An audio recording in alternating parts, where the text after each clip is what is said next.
বুধবার বিকাল 5টায় সিলেটস্থ আমার পাঠানটুলার বাসায় আপনারা জেনেছেন যে 5ই অগাস্টও একটি দুর্বৃত্ত চক্র সেদিন হামলা করেছিল, লুটতরাজ করেছিল এবং আগুন দিয়েছিল।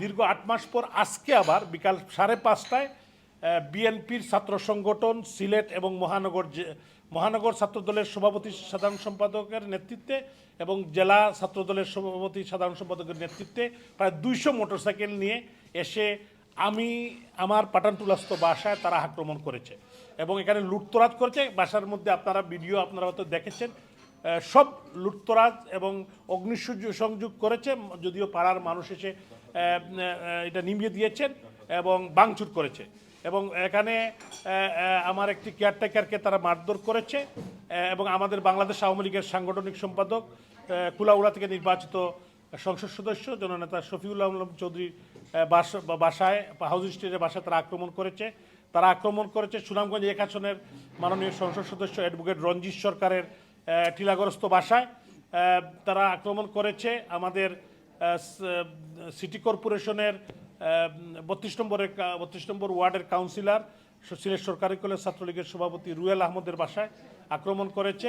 সাফায়াত খান আমাদের একজন সাবেক ছাত্রনেতা পাঠানটুলার তার বাসায় আক্রমণ করেছে এবং আমি যেটা দেখলাম যে তার বাসায় বৃদ্ধ মাকেও গালিগালাজ করতেছে ছেলেগুলো গিয়ে।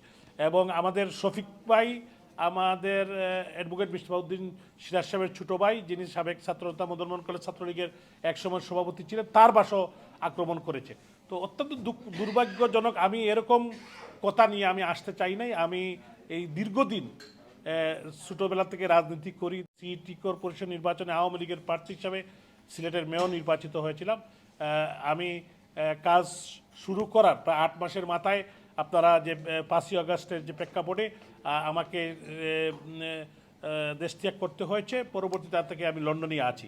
তো অত্যন্ত দুঃখের বিষয় যে আমার একটি ব্যক্তিগত বিষয় নিয়ে আমি জীবনে কোনোদিন আশাও করি না যে কেউ আমার বাসায় আক্রমণ করতে পারে। রাজনৈতিকভাবে যদি আমার কোনো ভুল ত্রুটি থাকে, এটা রাজনৈতিকভাবে অতীতে সিলেটের যে রাজনৈতিক পরিবেশ, শুধু আজকে এটা বললে হবে না, ধানমন্ডির 32 নম্বর সহ সারা বাংলাদেশে প্রায় 2,500 মানুষের বাড়ি করে তারা আক্রমণ করেছে, অনেককে হত্যা করেছে।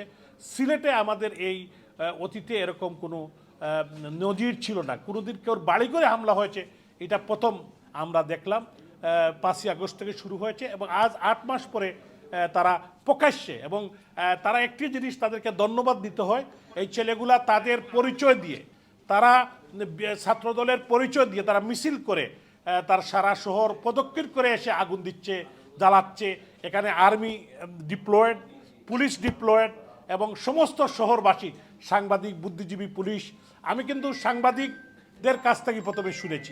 তো এরকম একটি ন্যাক্কারজনক ঘটনা, মানুষের জানমালের নিরাপত্তা নেই। বর্তমান ডক্টর ইউনূসের নেতৃত্বে যে রেজিম, তারা যে law and order situation destroy করে দিয়েছে, প্রকাশ্যে দিনের বেলায় মানুষের জানমালের কোনো নিরাপত্তা নাই। এটাই আরেকটি প্রমাণ।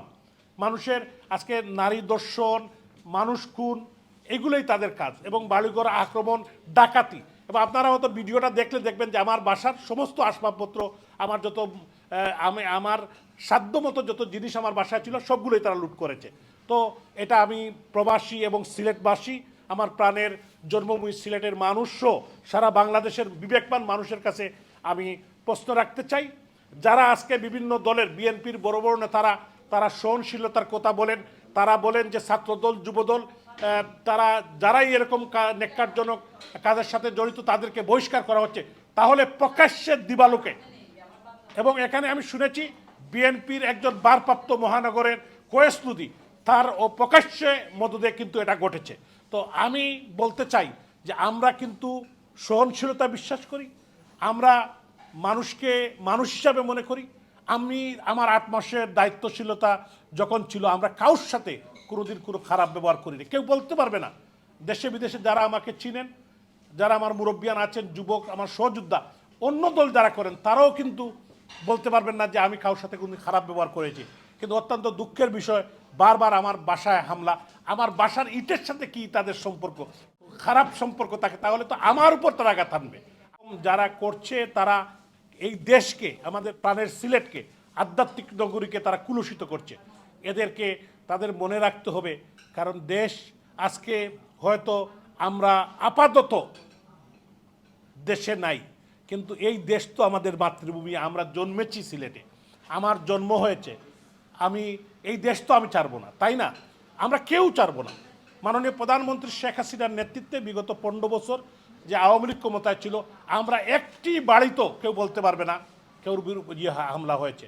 আজকে যারা এটা করছেন তারা তারা তাদেরকে ধন্যবাদ, এবং আজকে যারা করছে তাদেরকে আমি বিশেষ ধন্যবাদ জানাতে চাই যে তারা তাদের পরিচয় গোপন করে নেয়। অতীতে যারা করেছে তারা পরিচয় গোপন করেছে।